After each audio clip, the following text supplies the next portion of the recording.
అయితే ఈ కేసులో ఏం జరిగిందంటే ఒక 17 ఏళ్ల ఒక యువతి ఉద్యోగం కోసం ఒక ఎమ్మెల్యే దగ్గరికి రికమెండేషన్ కోసం వెళ్ళడం జరిగింది. అయితే ఆ ఎమ్మెల్యే ఆమెను రేప్ చేసి ఇంటికి పంపించేయడం జరిగింది. అయితే ఈ సంఘటన జరిగింది ఎక్కడంటే ఉన్నావ్ అనే ఒక జిల్లాలో జరిగింది. అది ఉత్తరప్రదేశ్లో ఉంది. అయితే ఇంతకుముందు చెప్పుకున్నటువంటి ఈ 17 ఏళ్ల వయసు ఉన్న యువతి ఎమ్మెల్యే రేప్ చేశాడు కదా, ఎమ్మెల్యే రేప్ చేస్తే ఆ ఎమ్మెల్యేకి శిక్ష పడే వరకు 2 సంవత్సరాల పాటు నిరంతర పోరాటం అయితే చేసింది. ఆ పోరాటంలో అతని తండ్రిని కూడా ఎమ్మెల్యే తరపు ఉన్న వాళ్ళు చంపేయడం జరిగింది. ఆమె ఒక కారులో వెళ్తున్న క్రమంలో ఆమె బంధువులు ఆ కారులో ఉన్నారు. అంతేకాకుండా ఆమె తరపు లాయర్ కూడా ఆ కారులో ఉన్నాడు. అయితే ఎమ్మెల్యే తరపు ఉన్న అనుచరులు ఆ కారుని వాళ్ళ కారుతో గుద్దివేయడం జరిగింది. అయితే ఈ సంఘటనలో లాయర్ కి గాయాలయ్యాయి. అలాగే ఆమె కుటుంబ సభ్యులు ఈ యాక్సిడెంట్ లో గాయాలయ్యాయి. ఒక విధంగా చెప్పాలంటే ఈ కేసు అనేది మనం సినిమాలో చూస్తాం కదా, ఆ సినిమాలో చూసినటువంటి ట్విస్ట్లు అయితే ఈ కేసులోనైతే చాలా ఉన్నాయి. ఇప్పుడు ఈ కేసుకు సంబంధించి పూర్తి వివరాలు మనం ఈ వీడియోలో డిస్కస్ చేద్దాము. హాయ్ ఫ్రెండ్, నా పేరు సతీష్ బాబు. నేను ఎప్పటికప్పుడు రీసెంట్ గా జరిగిన ఇష్యూస్ గురించి, అలాగే రియల్ ఫ్యాక్ట్స్ కి సంబంధించి, అలాగే లోకల్, స్టేట్, సెంట్రల్, గ్లోబల్ కి సంబంధించిన పొలిటికల్ ఇష్యూస్ గురించి, ఇంకా ఏమైనా ఇష్యూస్ ఉన్నాయి అనుకోండి, వాటి గురించి అయితే నేనైతే వీడియో అయితే చేస్తూ ఉంటాను. ఎవరైతే నా ఛానల్ ను మొట్టమొదటిసారిగా చూస్తున్నారో వాళ్ళైతే సబ్స్క్రైబ్ బటన్ మీద ప్రెస్ చేసి సబ్స్క్రైబ్ అయితే చేసుకోండి. మీరు ఇలా సబ్స్క్రైబ్ చేసుకోవడం వల్ల నేను ఈ వీడియో చేయడానికి పడిన కష్టానికి మీరు కొద్దిగా ఫలితం ఇచ్చినట్లు అవుతుంది. అంతేకాకుండా నా ఛానల్ ని కూడా మీరు సపోర్ట్ చేసిన వాళ్ళు అవుతారు. ఇప్పుడు మనం వీడియోలోకి అయితే వెళ్ళిపోదాం. వీడియోకి సంబంధించి నాదొక క్వశ్చన్ అయితే ఉంది. అదేమిటంటే మన దేశంలో దళితులపైన ఎందుకు అత్యాచారాలు ఎందుకు జరుగుతున్నాయి, దానికి ప్రధానమైన కారణం ఏమిటి అనేది నా క్వశ్చన్. అయితే దీనికి సంబంధించి నేను 3 ఆన్సర్లు అయితే ఇస్తాను. అందులో కరెక్ట్ ఆన్సర్ ఏంటనేది మీరు కింద కామెంట్ సెక్షన్ లో అయితే తెలియజేయండి. అందులో ఏ, దళితులకు విద్య లేకపోవడం, బి, కుల వ్యవస్థ ఆధారిత వివక్ష మరియు సామాజిక అసమానత, సి, వాళ్ళు పల్లెటూరులో నివసించడం వల్ల వాళ్ళకు నాగరికత అనేది అంతగా తెలియకపోవడం, డి, వాళ్ళు సరైనటువంటి దుస్తులు వేసుకుపోవడం వల్ల ఇలా అత్యాచారాలు జరుగుతున్నాయా. సో వీటిలో ఏది కరెక్ట్ అయిన ఆన్సర్ అనేది మీరు కింద కామెంట్ సెక్షన్ లో అయితే తెలియజేయండి. అయితే ఈ క్వశ్చన్ కి సంబంధించి నేను ఈ వీడియో చివరిలో దానికి ఆన్సర్ అయితే ఇస్తాను. ఎవరైతే ఈ వీడియోని చివరి వరకు చూస్తారో వాళ్ళైతే దానికి ఆన్సర్ అయితే తెలుసుకోవచ్చు. ఈ 17 ఏళ్ల వయసున్న యువతి గ్రామీణ ప్రాంతానికి చెందిన ఒక దళిత మహిళ ఎమ్మెల్యే రేప్ చేశాడని మనం చెప్పుకున్నాం కదా. ఆ ఎమ్మెల్యే పేరు కుల్దీప్ సింగ్. ఇతను ఉత్తరప్రదేశ్ లోని ఉన్నావ్ అనే ఒక నియోజకవర్గానికి ఎమ్మెల్యే. ఇతను బీజేపీకి సంబంధించిన వాడు.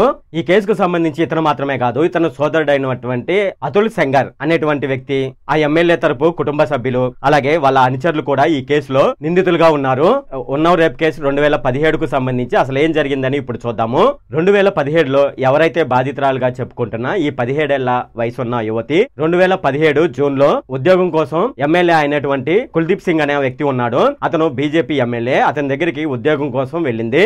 అదే రోజు ఎమ్మెల్యే అయినటువంటి కుల్దీప్ సింగ్ ఆమెను తన ఇంట్లోకి లాక్కు వెళ్లి ఆమెను అత్యాచారం చేశాడని బాధితురాలైనటువంటి ఈ యువతి చెప్తుంది. ఆమె ఇలా కుల్దీప్ సింగ్ అనే ఎమ్మెల్యే తనను రేప్ చేశాడని వాళ్ళ కుటుంబ సభ్యులతో చెప్పింది. దాని తర్వాత ఆమె పోలీస్ స్టేషన్ కి వెళ్ళింది. అయితే ఆమె పోలీస్ స్టేషన్ కి ఎందుకు వెళ్ళిందంటే ఈ ఎమ్మెల్యే కుల్దీప్ సింగ్ పైన కేసు పెట్టడానికి వెళ్ళింది. అయితే అక్కడ పోలీస్ స్టేషన్ లో ఉన్న పోలీసులు ఆమె చెప్పినటువంటి కేసుని నమోదు చేయకోకుండా ఆమెను సర్ది చెప్పే ప్రయత్నం అయితే చేశారు. అంతేకాకుండా ఆమె ఎంత సర్ది చెప్పినా సరే ఆమె వినకపోవడంతో ఎమ్మెల్యేకే మద్దతుగా వాళ్ళైతే నిలవడం జరిగింది.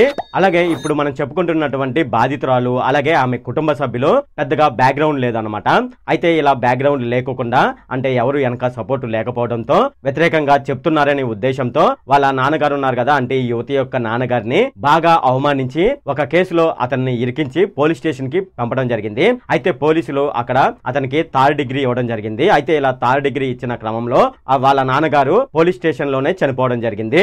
అయితే ఇలా పోలీసులు కొట్టి వాళ్ళ తండ్రిని చంపివేయడం జరిగింది కదా. అయితే అతను శరీరం పైన గాయాలైతే ఉన్నాయి. అయితే పోలీసులు దీన్ని ప్రమాదవశత్తు జరిగిన మరణంగా కేసు ఫైల్ చేసి ఆ కేసును అయితే క్లోజ్ చేశారు. 2017లో ఇది మన భారతదేశం మొత్తం ఒక పెద్ద దుమారమే రేపింది. అయితే ఈ బాధితురాలు తనకు జరిగిన అన్యాయానికి న్యాయం చేయాలంటూ ముఖ్యమంత్రి ఇంటి ముందు ఆత్మహత్య ప్రయత్నం కూడా చేసింది. అయితే నిందితుడిగా పిలువబడుతున్న కుల్దీప్ సింగ్ ఉన్నాడు కదా, ఈ కుల్దీప్ సింగ్ బాధితురాలైనటువంటి ఆ యువతి కుటుంబం పైన ఎప్పుడు నిరంతరం బెదిరింపులు చేసేవాడు. అంతేకాకుండా వాళ్ళ అనుచరులను వాళ్ళ ఇంటికి పంపించి మరింతగా ఆ కుటుంబాన్ని బెదిరించేవాడు. తాను చేసిన తప్పుని కప్పిపుచ్చాలని, ఈ విషయం ఎవరికి చెప్పుకోకుండా దాచిపెట్టాలని ఆ యువతిని అతను బెదిరించడం జరిగింది. అంతేకాకుండా కోర్టులో ఈ యువతి తను మాట్లాడాలని అలాగే తన వాదనలు వినాలని చెప్పి కోర్టుని రిక్వెస్ట్ చేసినా సరే ఈ ఎమ్మెల్యే తను ఇన్ఫ్లుయెన్స్ ని ఉపయోగించి ఆమె ఆ కోర్టులో తన తరపు నుంచి ఏ విధమైనటువంటి వాదనలు వినిపించడానికి ఆమెకు అవకాశం అయితే ఇవ్వలేదు. బాధితురాలైనటువంటి యువతి జూలై 28వ తేదీన రాయబరేలీలో ఉన్న తన బంధువులను పరామర్శించి తిరిగి వస్తుండగా ఆమె కారును ఒక ట్రక్కు ఢీకొంది. ఈ ప్రమాదంలో ఆమె బంధువులిద్దరూ చనిపోయారు. ఈ బాధితురాలు అయినటువంటి ఈ యువతి తీవ్రంగా గాయాల పాలైంది. అయితే జరిగిన ఈ యాక్సిడెంట్ ను తనపై జరిగిన అత్యాచారంగా తీసుకోవాలని బాధితురాలు కోరింది. అయితే ఈ బాధితురాలైనటువంటి యువతి అంతకుముందే తనకు ఎమ్మెల్యే సోదరుల ద్వారా ప్రాణహాని ఉందని అప్పటికే ఆమె సుప్రీంకోర్టుకి లేఖ రాసింది. ఈ సంఘటనపై తీవ్రంగా మండిపడిన సుప్రీంకోర్టు ఎమ్మెల్యే అతని సోదరుడి పైన అలాగే ఇంకా 9 మంది వాళ్ళ అనుచరుల పైన ఛార్జ్ షీట్ దాఖలు చేయాలని కోరింది. బాధితురాలి లేఖతో స్పందించిన ఆనాటి చీఫ్ జస్టిస్ రంగన్ గోగోయ్ ఉన్నవ్ అత్యాచారానికి సంబంధించిన 5 కేసులను అంటే ఈ అత్యాచారానికి సంబంధించి ఈ బాధితురాలు 5 రకాల కేసులను ఆ ఎమ్మెల్యే పైన పెట్టడం జరిగింది. అయితే ఈ 5 కేసులను లక్నో కోర్టు నుండి ఢిల్లీకి వీటిని కూడా బదిలీ చేయాలని ఆ కోర్టు అయితే ఆదేశించింది. అయితే ఆ ఢిల్లీ కోర్టు రోజువారీ వాదనలు వినిపించి 45 రోజుల్లోగా ఆ కేసుకి సంబంధించిన ఫైనల్ తీర్పు అయితే ఇచ్చింది. ఈ కేసుకు సంబంధించి దేశవ్యాప్తంగా ఆ యువత పైన మద్దతు దేశం మొత్తం పలికింది. చివరకు 2019లో ఈ కేసును సిబిఐకి అప్పగించింది. డిసెంబర్ 2019లో ఢిల్లీ కోర్టు కుల్దీప్ సింగ్ ని నేరస్తుడిగా ప్రకటించింది, అంటే దోషిగా ప్రకటించింది. అతనికి జీవితకాలం కారాగార శిక్ష అయితే విధించింది. అంటే అతను బతికున్నంత కాలం ఆ జైల్లోనే ఉండాలి. అలాగే 2020లో బాధితురాలు తండ్రి మరణానికి కారణమైన కేసులో ఎమ్మెల్యే సోదరుడు అయినటువంటి అతుల్ సంగర్ ని కూడా ఈ కేసుకు సంబంధించి అతనికి కూడా శిక్ష వేయడం జరిగింది. ఈ కేసుకు సంబంధించి ఎమ్మెల్యేకి అతని సోదరుడికి శిక్ష పడడంతో ఈ కేసు అయితే ముగిసిపోయింది. ఇక రాజకీయానికి విషయం మనం చూసుకున్నట్లయితే ఈ ఎమ్మెల్యే కుల్దీప్ సింగ్ అనే అతను బీజేపీకి చెందిన వ్యక్తి. అయితే ఆనాడు బీజేపీ అయితే మన సెంట్రల్ గవర్నమెంట్ లో అధికారంలోనైతే ఉంది. అయితే అప్పటి ఉన్న బీజేపీ నాయకులు అలాగే ప్రధానమంత్రి మోడీ గారు ఈ కేసుకు సంబంధించి నిందితుడు అయినటువంటి కుల్దీప్ సింగ్ ను రక్షించడానికి ప్రయత్నించినట్లుగా దేశం మొత్తం విమర్శలు అయితే వెల్లువెత్తాయి. అయితే బీజేపీ పార్టీకి దీనికి సంబంధించి తీవ్రమైన విమర్శలు రావడంతో చివరికి కుల్దీప్ సింగ్ ను బీజేపీ పార్టీ తన పార్టీ నుండి సస్పెండ్ చేసింది. కానీ ఆ బాధితురాలికి జరిగిన అన్యాయం పైన మొదట్లో బీజేపీ పార్టీ మౌనంగా ఉంది. అంతేకాకుండా నిందితుడు ఎవరైతే ఉన్నారో వాళ్లకు బీజేపీ పార్టీ సపోర్ట్ గా నిలిచింది. అయితే ఈ కేసును బట్టి మనకు తెలిసిన విషయం ఏమిటంటే ఒక ఆడిది తన శీలానికి ఎంత గౌరవం ఇస్తుంది అనేది ఈ కేసును బట్టి అయితే తెలుసుకోవచ్చు. అయితే ఈ కేసులో ఆమె పైన అత్యాచారం అలాగే ఆమె తండ్రిని అవమానించి చంపివేయడం, ఆమెను బెదిరించడం, ఆమె కుటుంబంపై దాడులు, అనుమానాస్పద రోడ్డు ప్రమాదం ఇవన్నీ మనం చూస్తుంటే ఏదైనా సినిమాలో ఇవి నిజంగా జరిగి ఉండవచ్చు అన్నట్లుగా మనకైతే అనిపిస్తుంది. ఇక బీజేపీ పార్టీ విషయం మనం చూసుకున్నట్లయితే మొదట్లో నిందితుడిని రక్షించింది, తర్వాత అతన్ని పార్టీ నుండి సస్పెండ్ చేసింది. అయితే మనం చూసుకున్నట్లయితే ఈ బాధితురాలకి సంబంధించి ఆమెకు న్యాయం జరగడానికి సుమారుగా 6 సంవత్సరాల టైం అయితే పట్టింది.